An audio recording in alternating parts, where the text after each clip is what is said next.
Lesson 9-4, using proportions, and in this lesson you use proportions to solve problems. Why is it important? Because using proportions can help you change the number of servings in a recipe.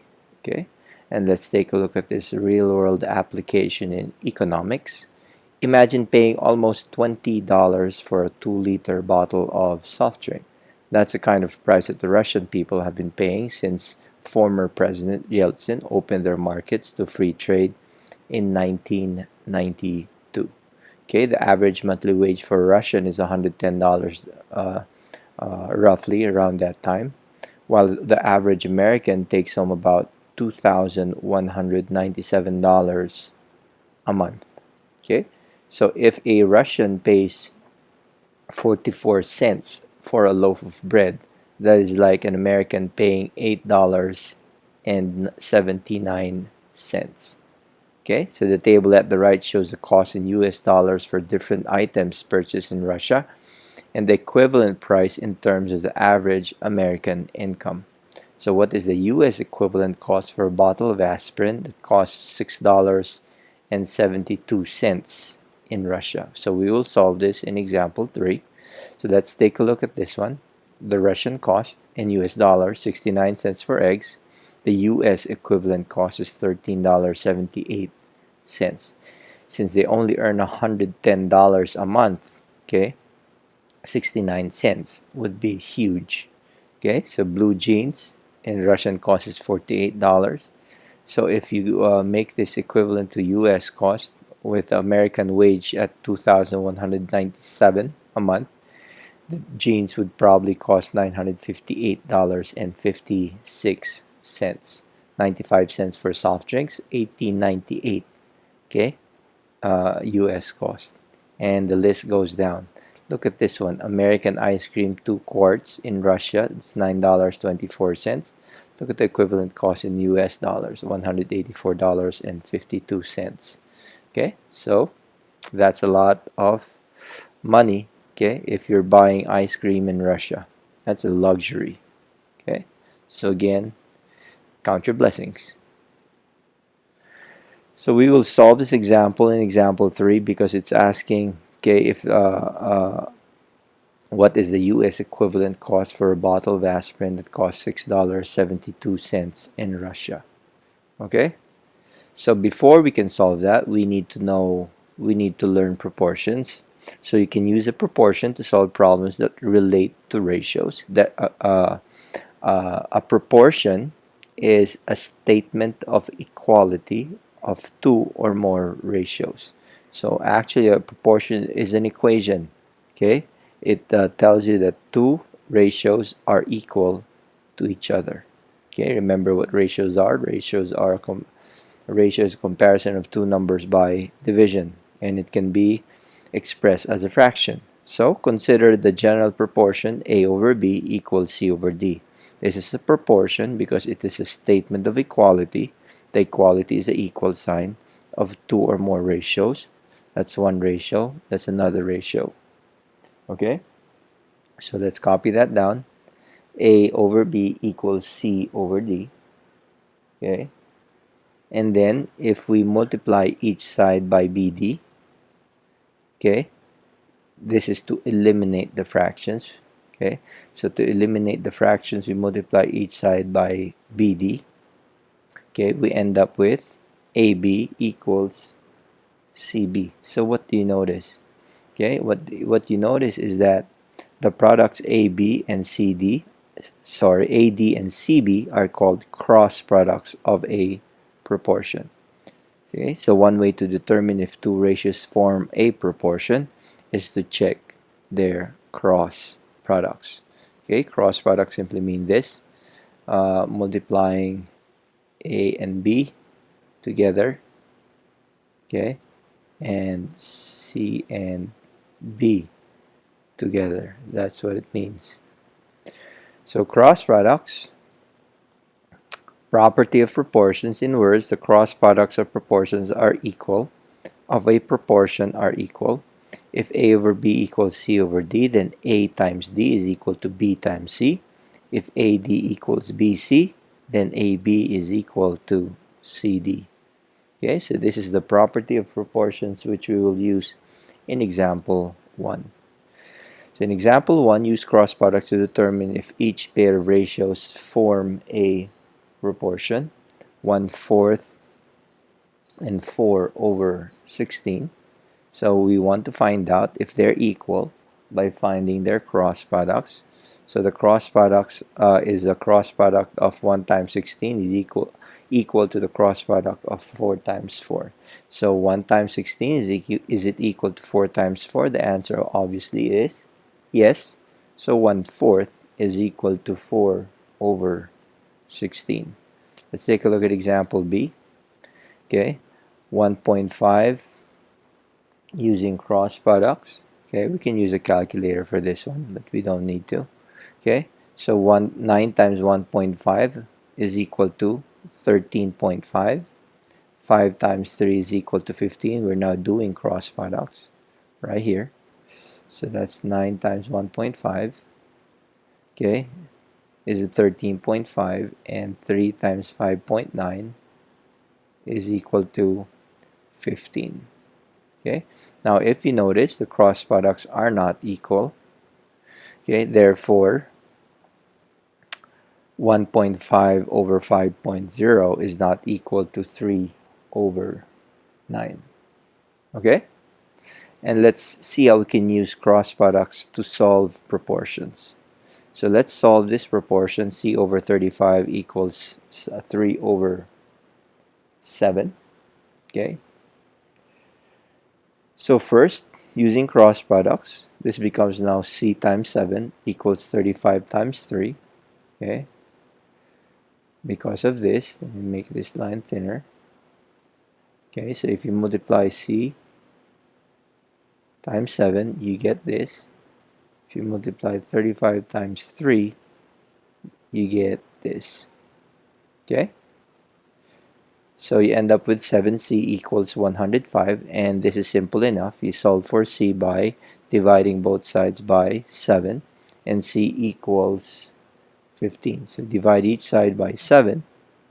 Okay, and this is using cross products. And then we simply multiply those two. Okay, this one show up. That's okay. So the answer is 15. So the solution is 15. Let's do the same thing for example 2b. Okay, using cross products, this now becomes 10 times d equals 8.4 times 5. So this becomes, to be able to solve for d, divide both sides. You divide both sides by 10. Okay, and then dividing both sides by 10, you end up with d equals 4.2. Okay, so thus d equals 4.2. And in example 3, we can use proportions to solve real life problems. Okay, so let's refer to the beginning of the lesson. Find a US equivalent cost for a bottle of aspirin. That's what we want to find. So we know that the average monthly income for Russian and an American, and the Russian cost for aspirin, that's what we know. We need to find the US equivalent cost. Okay, so to be able to solve this, we use proportions. Write and solve a proportion with the Russian and American incomes and costs. Table shows that the US equivalents are about 20 times the Russian costs. So an estimate of the US equivalent is 20 times 7, or $140. Okay, so let's solve this. Let A represent the US cost for an aspirin. Okay, so Russian income over Russian cost, American income over American cost. Now, can you flip this over? Russian cost over Russian income, American cost over American income? The answer is yes. Okay, but this time we're doing Russian income over Russian cost, American income over American cost. Okay, and what you also notice is this. Okay, is that if you look at the numerator, they're both income, and you look at the denominator, they're both cost.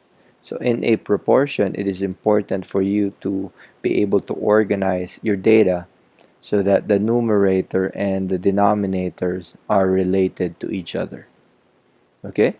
So using that proportion, we have $110, which is the Russian income per month, and the Russian cost for a bottle of aspirin is $6.72.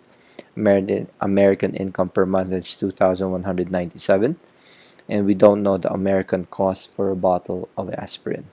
So using proportions or cross products, we now have 110A equals 6.72 times 2,197. And let's use a calculator for this one. Okay, that means we are dividing the product of 6.72 times 2,197 by 110. So with the calculator, you multiply these two first and divide it by 10. So 6.72 times 2,197 and divide that by 110 will give you 134.2167273, and therefore the equivalent American cost is about $134.22. So it's quite expensive to have a headache in Russia. Okay? And finally, to be able to check our answer, the cost is close to our estimate, so it is reasonable because the cost is around $140, our estimate, and our actual cost is very close to that. And let's connect this to geometry. Last example. Proportions are used to relate size of figures with the same shape. Okay, let's take a look at example 4. Blueprints for a house show a room that is 2 and 5 over 12 inches long. The key to the blueprints say that 1/4 inch on the blueprints represents 18 inches in the house. How long is the actual room? So again, we start with a let statement. Let X represent the actual room length. Okay? So we start with 1/2 inch all over 2 and 5 over 12. 1/2 inch represents the blueprints, and 2 and 5/12 represents blueprints length. Okay, and if that's the case here, we need to do the other side. We need to do the same thing to the other ratio.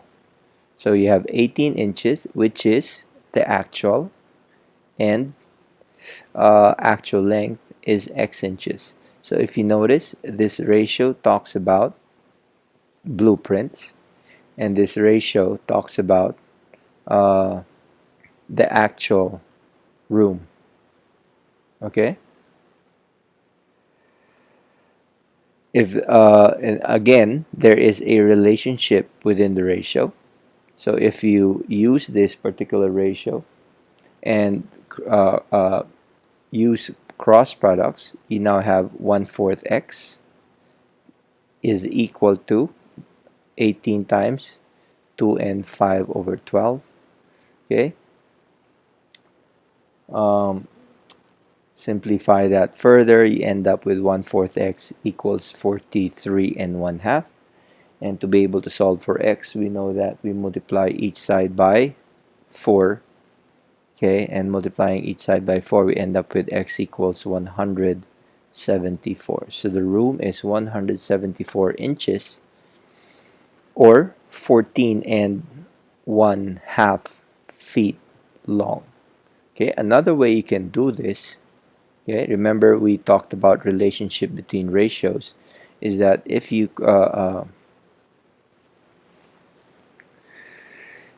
create let's say 1/2, 1/4 inch right here, okay, which is blueprints, and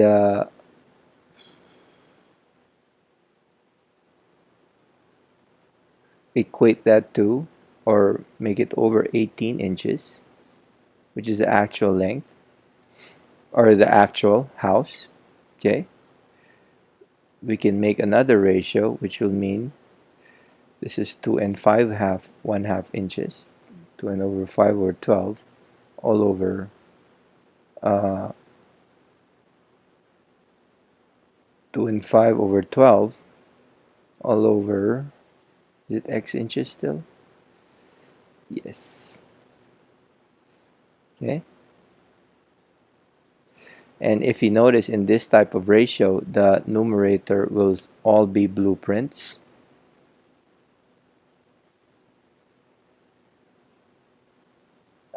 And the denominator will all be actual. Okay, so if you create this proportion, it still works the same way.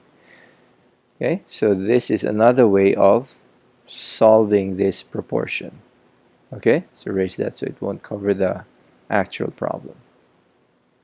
Okay, and that's the end of our lesson. Okay, the secret word for this lesson would be blanket. Secret word is blanket. Okay, thank you for watching.